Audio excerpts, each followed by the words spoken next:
He looked up gleefully from this sport to see a fretting and worrying of waves around a dark shape at the waterline some distance ahead of him. He thought at first it might be a section of the trimmed hardwood timber sometimes washed up from cargo ships, but it was too short for that and too light. The water was lifting and moving it this way and that. Then he saw that it was the body of a Negro. He chuckled to himself, and sometimes entangled in seaweed, these lilac-tinted bubbles could deliver a lash-like sting, as Callie knew from painful experience. He had once tried to pick one up, and ever since had harboured vindictive feelings towards them. Whenever he came to one now, he stopped and pricked it with the point of his knife. As the gas was released, the puffed-out sack collapsed with a comical squeak like a fart of farewell. No. It's okay. Each time it happened, Callie chuckled to himself. Deflated jellyfish, squeaking sounds of his own. He looked up gleefully from this spot to see a fretting and worrying of waves around a dark shape that was some distance ahead of him. He thought at first it might be a section of the trimmed hardwood timber sometimes washed up from cargo ships, but it was too short for that and too light. The water was lifting and moving it this way and that. Then he saw that it was the body of a Negro, not fully grown. The sex he could not determine yet. As he drew nearer, the movements of the body seemed like a sort of languid play. He saw now that it was a boy. Callie stopped and stood looking. It came to his mind that the sea was bringing this body to life. Callie knew there were spirits. He saw and heard them everywhere about him. They informed his dreams. In a shaft of awe, below any power of words, it seemed to him that this Negro boy would presently crawl up out of the sea. Then he saw the staring eyes and the slight, helpless gestures of the hands, and he knew the boy was dead.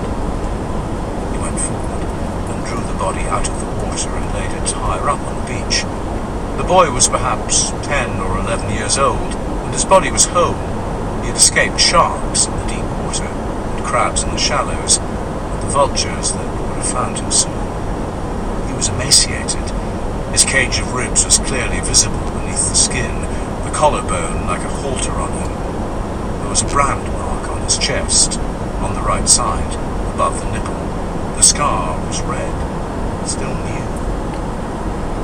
Callie fell now into a painful state of anxiety and indecision. He stood looking from the dead boy to the empty shore and sea and sky. He was absolutely alone, with the responsibility of this discovery, nothing to guide or help him. He could leave the body where it was, walk on as if nothing had happened. He would never speak about it. No one would know. Deacon had done that. Deacon would not just walk away from the dead child. Deacon would take the body and show people. He stopped and picked up the boy in his arms. The body was ice cold, and Callie shivered slightly at the contact of this cold flesh against his own. He hoisted the slight form across his shoulders and resumed his way. Soon he became accustomed to his burden. He walked on steadily, his mind vacant, aware only of the washing sound of the waves, the growing warmth of the sun. Also abroad early was a young man called Safadu, whom love had made restless. He had risen with the first light and paddled for 2 hours through the channels on the edge of the flooded sawgrass plain towards the dark line of a jungle island on the horizon.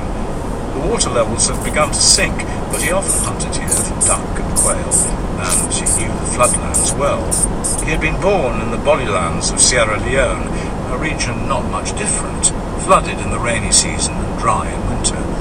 In the narrow, flat-bottomed canoe, which he had hollowed out himself from a single trunk, he could pass at a level of a few inches.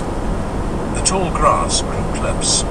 Minute teeth on the blades cut his arms and shoulders sometimes, but his purpose was fixed, and the fire in his mind steady, so that he hardly noticed these wounds, or the indignant herons and spoonbill birds that flapped up with heavy wing beats at his approach. He tied up the canoe at the edge of the hummock, among pads of water-shield plants still cupping their catch of dew, and stepped into the green twilight of the trees. He had been here before, and knew there was a wide sinkhole on this side, not far into the trees, a deep hollow in the rock bed.